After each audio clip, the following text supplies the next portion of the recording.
Good evening, ladies and gentlemen. Welcome to the August 3rd meeting of the Clayton County Board of Education.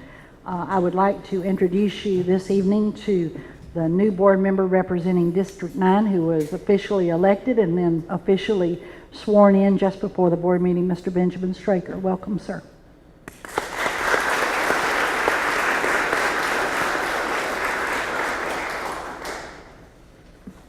Board members, in accordance with Board Policy VIII, it is the duty of every board member to avoid both conflicts of interest and appearance of such conflicts.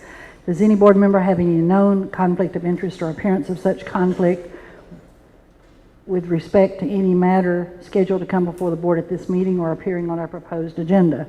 If so, please identify the conflict or appearance of conflict and refrain from participation in the matter involved. I skipped the pledge. That's why Miss Gorey was looking at me strangely. So we've got that part done. We'll go back and get the pledge. Thank you. This evening, our pledge is led by Mount Zion High School Air Force ROTC Second Lieutenant Jonathan Baker.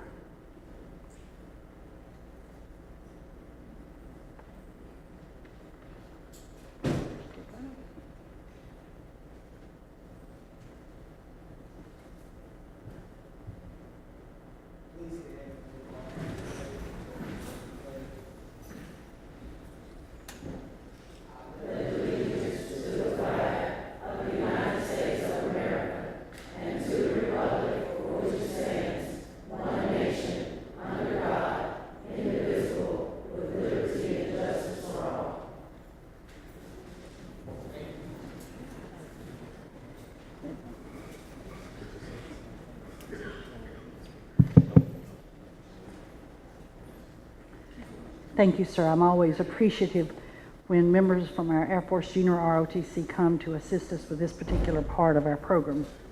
Board members, we have no recognition since school is just going to open next week, so we can look forward in future months to more of that.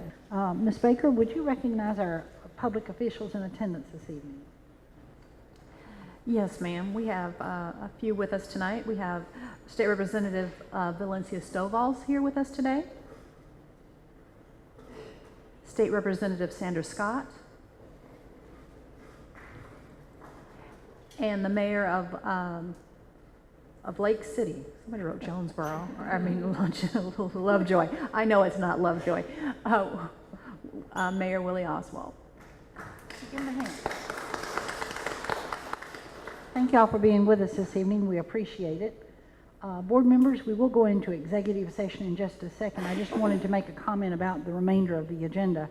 We do have an update on grants this evening scheduled, but I've talked with the superintendent and that would be better served for our first retreat if that's all right. She wants to do a full-blown presentation on the system of care and bring us some more information, and the questions that were raised last week were pretty well answered. So if it's all right, we'll hold that until our retreat and skip that particular part of our agenda, okay? Yes, ma'am. Superintendent make a report at all, or not? She is, and I think, would you like to make a comment about the before we go into executive session, let's give the superintendent an opportunity to address the paycheck issue, because that's really been painful for everybody. Good evening, all.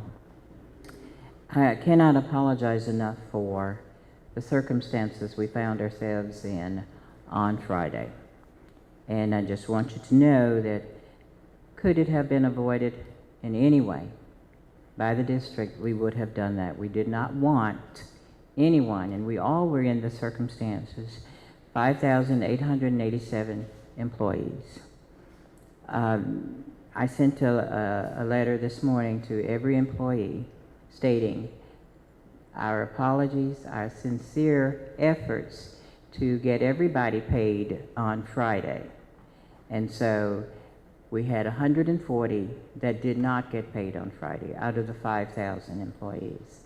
We asked during that time, and we had people to call, to please come on Saturday morning to get a paper check.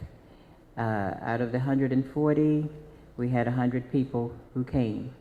Then people have come this morning. I called different schools to see how many employees we had affected.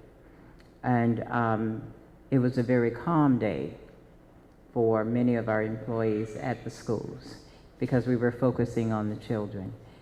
Again, they are most unfortunate for that to have happened. We have been in touch with our bank, making sure that this will not happen again. We don't want it to happen again. Our employees, however, did all that they could because they too were affected, but they did all they could to make sure that everybody was paid. It wasn't because of lack of funds. We had the funds in the bank, but because of some technicalities in working with SunTrust, we're going to make sure we have spoken to them today to schedule this meeting for this week and how we're going to make sure that this does not happen again. So I want to again apologize and thank the board for their support, thank the employees for their support as well, because it did, and some were very upset, and we recognize that. It was most unfortunate for it to happen at the time when we had our tax-free weekend. So I know people know that was not our purpose, to have our checks not be honored. And so I think everybody understood that. Nevertheless, it did not mean that you got your paycheck when you thought you would.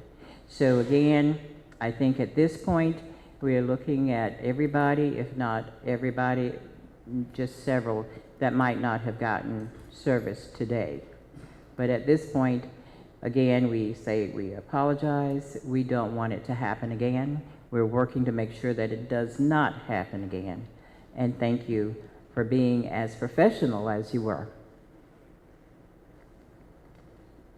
Thank you, Madam Superintendent, and I appreciate those of you that came this evening to speak to this issue. We really do. We will go into executive session. Can I ask a question, please? Yes, ma'am. Well, first I want to, I think Ms. Jackson already did send that out in her letter today. I want to thank you for sending the letter of apology, but I wanted to actually commend, I see Ms. Hubbard and all the personnel. I know Ms. Jackson spoke to that, but I just wanted to publicly commend the staff that came up, and Mr. Thompson, if I start calling names, but all the people with the finance department, because they worked diligently Friday to input all the information, and then they came back on Saturday morning. I also came over too, and I just wanted to thank them so much because it really meant a lot. But I do also want to ask, like two of our speakers just mentioned, I would really like to see some research done to get those bi-monthly that pay. I really need somebody to explain to me why it can't happen, because the employees had not been paid since June, I believe June the 24th. It was more than 30 days. So I would really like for us to look at getting paid twice a month. I agree that would have helped. And I'm a retiree, so I didn't get paid, I don't think, till today, because they didn't make my check good till 9 a.m. And my gas light came on, so I was glad I did have a few dollars in my pocket. So if we could do that. Ms. Gorey, when some of the speakers were speaking, I leaned over to the superintendent and said, let's research what other districts are doing. So, point well taken. So I think all minds are clear. We're ready to go into executive session. We do need to discuss a personnel issue, and we do need to discuss litigation. I need a motion to go in. Ms. Gorey? Moved, Madam Chair. And Dr. Anderson? I second the motion, Madam Board Chair. members, if you would vote your pleasure. All right, Mr. Straker, we got that. It is unanimous. Thank you so much. We'll be back as soon as possible. I don't anticipate it being a long session.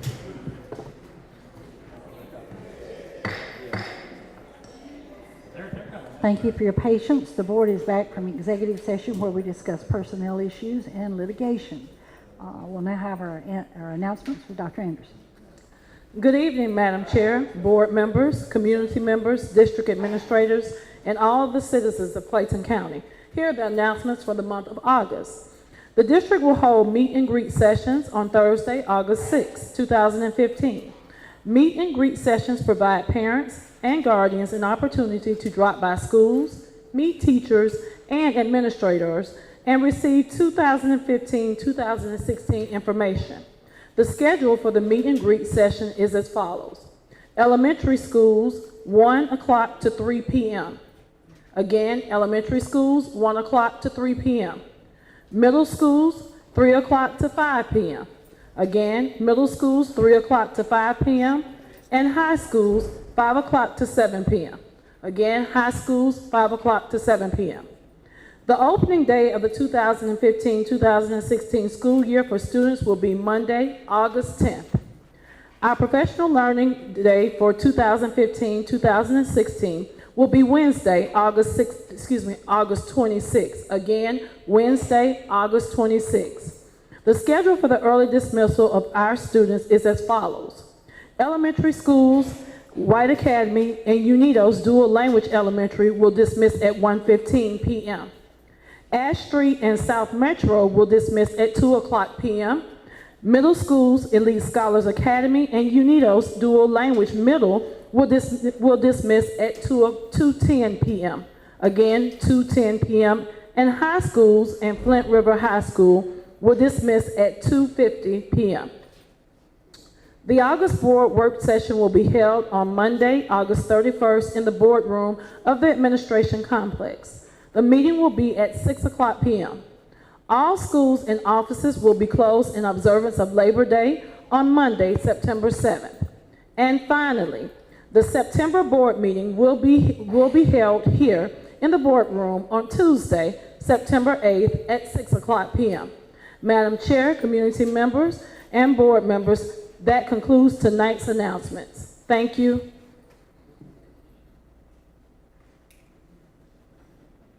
Thank you, Dr. Anderson. Board members, it's time to approve the minutes. This is the minutes from our work session on June the 22nd, our special call board meeting on July the 14th, and our board meeting on July the 27th. Need a motion? No, I don't need a motion. Were there any corrections or additions to the minutes? And if not, they'll stand approved as they have been printed. We're going to, just for this evening, we're going to move our recommendations from executive session up now for no special reason. We just need to get it done right now. So, Madam Superintendent, I'm going to ask you to make the recommendations. Thank you. We have, Madam Chair, board members, assistant principal recommendation for Eddie White to Mr. Larry Guilford. Board members, if you would allow, I'd like to move that we support the superintendent's recommendation of Larry Guilford for the assistant principal at Eddie White Academy. Ms. Baker? Second. And board members, if you'd vote your pleasure.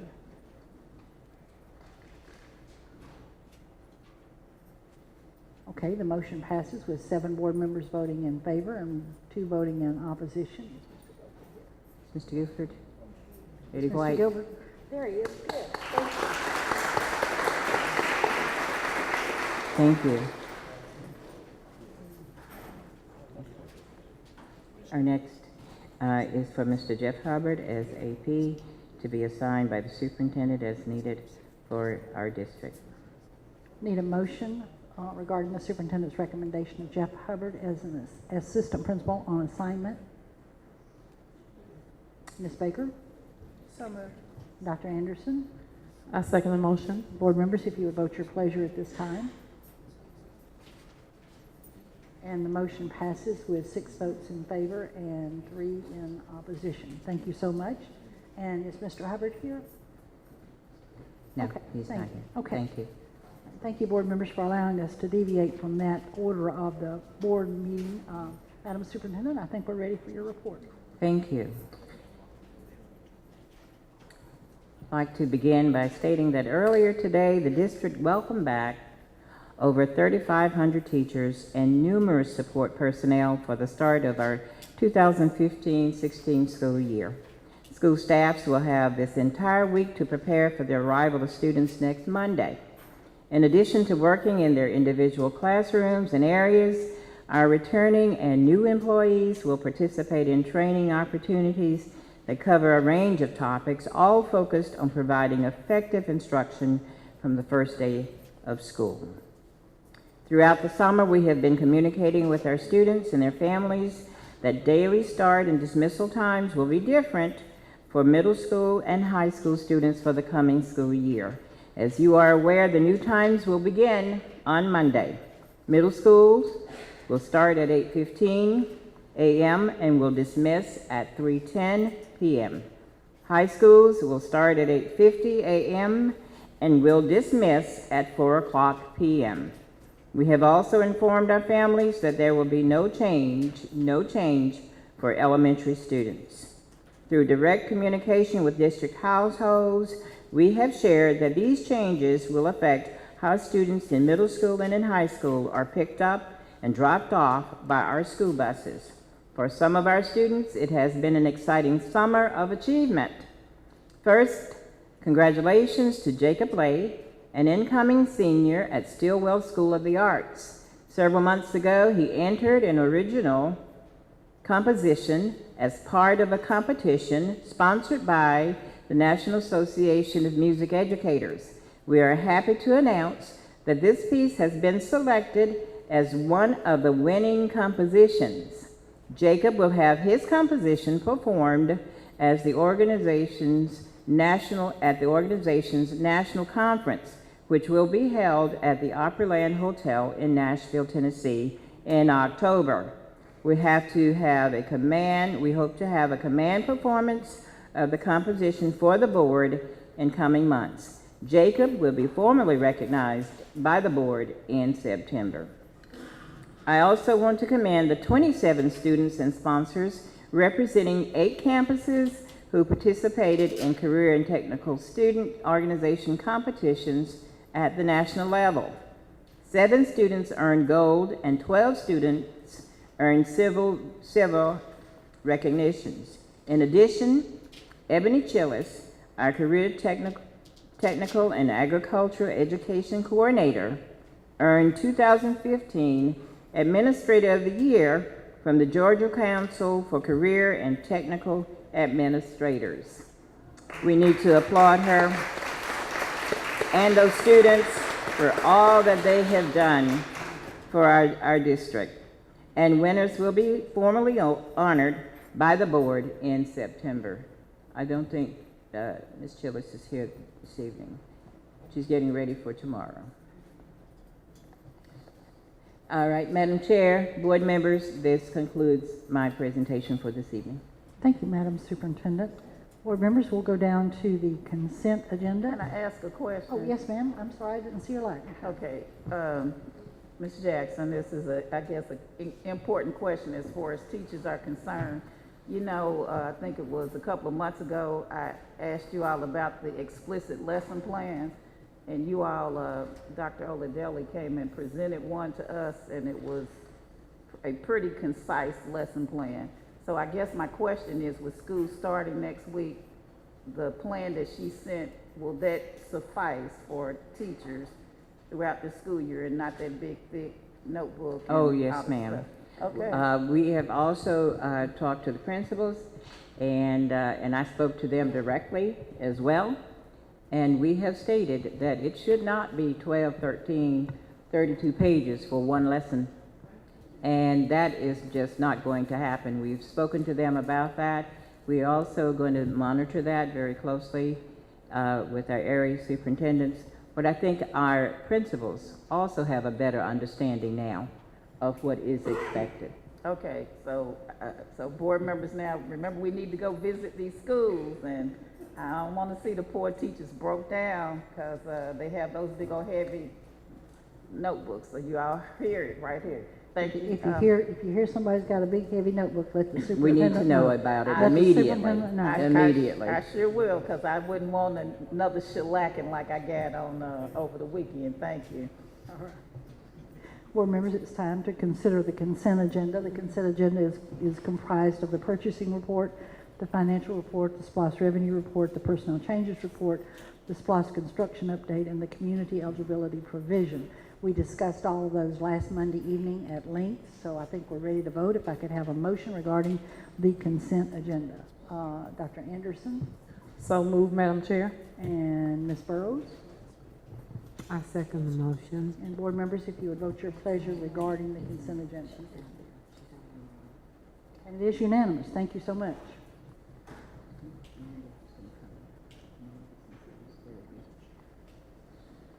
Superintendent has folks that we're in the business agenda section of our agenda now. We have the superintendent, I'm going to turn it back over to you, and you can kind of Thank you. orchestrate this.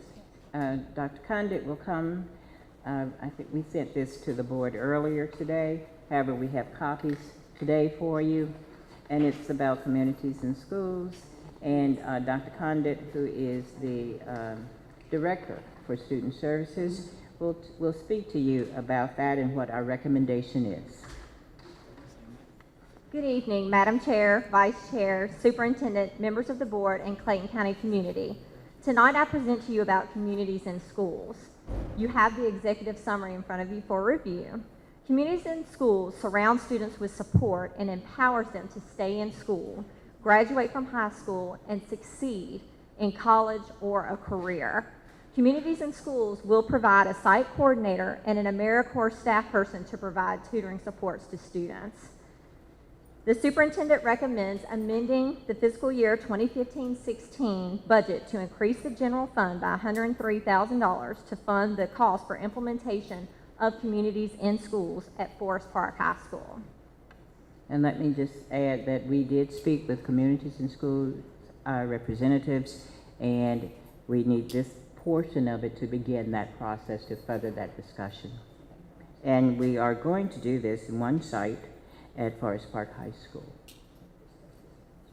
We have discussed this with Mr. Manning, and he and I have discussed it. We've also, I believe you have talked with Forest Park as well, and so we are all on board. Thank you. Ms. Gorey. Well, I'm all ready to make the motion to. Hold on, I got more but lights lit up. I know, but I just want to thank the superintendent, since I've been begging for this since I don't know when, since probably, I guess, December, and wanted to also point out, I'm not sure, are the communities in school people, are they in the audience? Yes, there they are. I invited them to come this evening. If you had any further questions, I wanted to also point out a couple other things about them. They are a national organization that's across the country. They're in the 3 of the metro counties right now, especially the ones that would be on the OSD list. And the fact is that they're, like I said, nationally recognized. They will bring so much to the table, such as mentors. They're going to bring businesses to the table that will help our students feel better about themselves and remain in school. So, of course, like I said, but since I've been asking, I would certainly like to make a motion for this. But you said you have other lights, so. Okay, hang on, let me go down through Okay. the lights went off. Did everybody cut your light off? Is that what happened?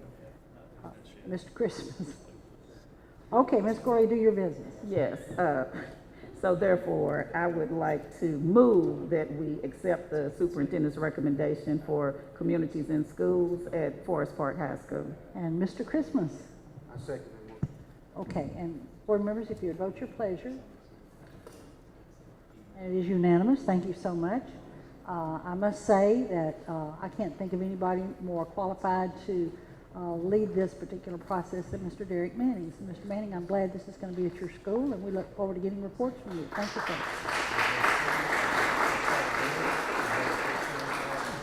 I'm looking down through, and Thank unless you, I'm board overlooking members. something, Thank you for your support. you're welcome. Looking down through, I don't see anything left on our agenda, so we are adjourned.